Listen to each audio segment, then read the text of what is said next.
Hi there, my name is Ron Rogers, and this presentation is titled My IOE, which is Initial Operational Experience, or my checkout, as a 727 second officer was a bit of a disaster. In fact, I thought my airline career was just about over before it even began. And this happened back in 1979. Okay, it's 1979, and I go out to Denver for my training at United Airlines. Now, this is a much more recent picture. The building below me is a simulator bay that didn't exist when I was out there. In fact, it didn't even exist when I was flying for United. I retired in 2015.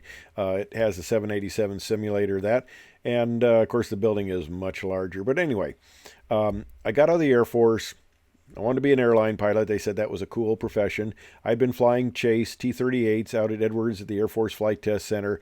I didn't have a clue of what it was like to fly for the airlines, to do the job. I mean, I knew what it was like to fly as a passenger, and that was it. So I go out there, and they can fire you the first year if they decide they don't like you. And of course, the nun said that I was going to fail in life and I was going to hell. So I had a low base there that I had to work off of, and I didn't want to screw up. So. I'm out there, and I'm good at orals. I had the nickname of a nit knocker. I'd always gone into the books into great detail, so I knew my systems, and I studied my posterior off. I'm out in Denver. What else do I have to do? We got no money because you're a new hire, and so I just spent my time studying, and I knew my systems. I knew my procedures. When it came time for my oral, which was the first part, I was ready to go. I've always been. I don't mean. It's not bragging here. I'm not intending to brag, but I've always been good at orals. That's one thing I could do fairly well. So I go out there. I go into the room where the oral is going to be conducted, and my examiner conducting the oral comes in and he sits down. Now, there were two examiners that they told us you don't want to have for an oral because these guys were tough. The oral would take 2 hours. They would ask you absolutely every system on the aircraft. And I go, okay, guys, looking at this, that's a 767. I know I didn't have a picture of the setup for the 27, so we have to, use our imagination here. But anyway, I'm in there, and I get one of the gentlemen that they say you don't want, okay? And those of you who were with United back in 79 on the 27, you know this guy. He's a tall, thin, black guy who walked with a cane, and he had a reputation of being really tough, one of the two.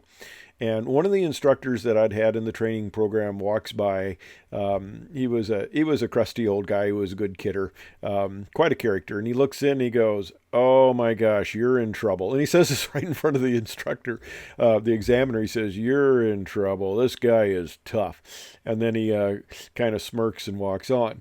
So I have a little laugh about that, and the guy starts off, and they tell you to take an oral like this. You want to answer very slowly. You want to drag it out because they're going to go for 2 hours, and the faster you answer it, the faster they'll ask you the next question. So you want to do it slow. Well, that's not my style. If I know the answer, which I typically did, I answer it.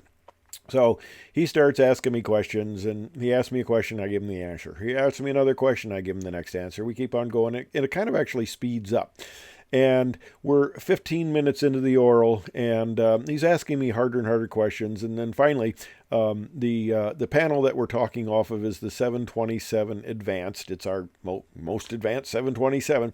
He goes down to the forward panel, and he says, "Okay, all you got is battery power. What works, what doesn't work?" So I went from left to right across the instrument panel, and I said, this works, this doesn't work, this works. You'll be in, standby power. So the captain's got these instruments. This works. These instruments work. These don't work.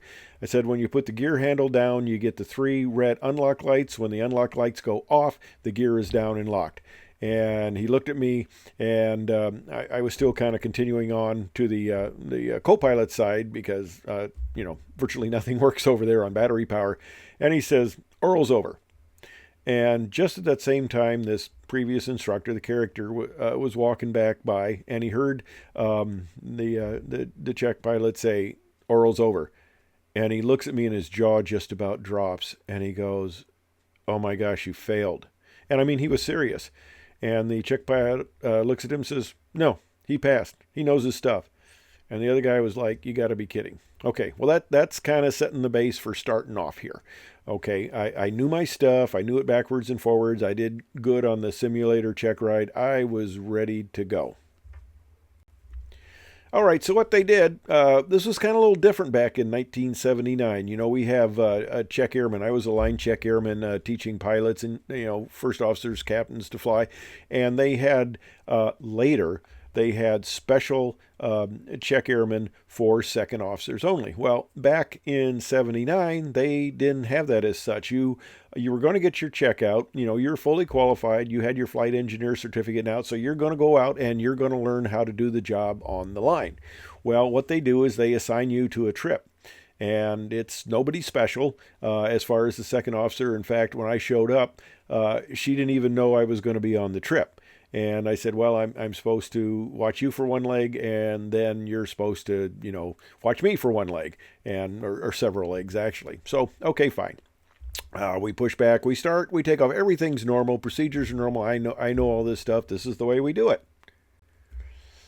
And we fly on over to Boston. Everything's going great, man. Everything's familiar. I know what's going on. I'm going, I can do this. This is fine. It's just like we had it in training. And we come into land. Okay, we land at Boston, and they all go in to get a sandwich or something. Of course, I'm gonna move into the seat and get comfortable. So I go sitting in there in the second officer seat. Now, this was the Dash 100 class, not the advanced or the stretch. This was the Dash 100, the basic, the standard aircraft with kind of old systems, including an old pneumatic pressurization system. So I'm sitting there. We're going through the pre-start checklist. Everything's going great. We push back. He says as we get ready to start the engines, we'll start 1 and 2, and we'll start 3 on the way out. And I go, what? Yeah, what is right? So she says, I'll help you with this. I'll help you with this. And I'm going, I have no clue about this because we did not have a procedure at the time.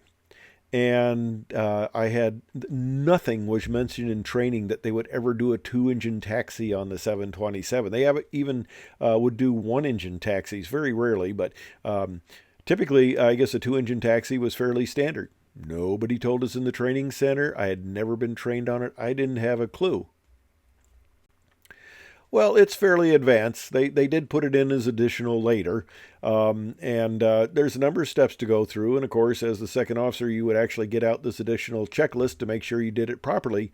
But back then, everybody just knew what to do, what switches to throw and stuff like that. Okay, well, we're starting 1 and 2, and of course the yellow arrows point to the air conditioning packs, and you turn these off.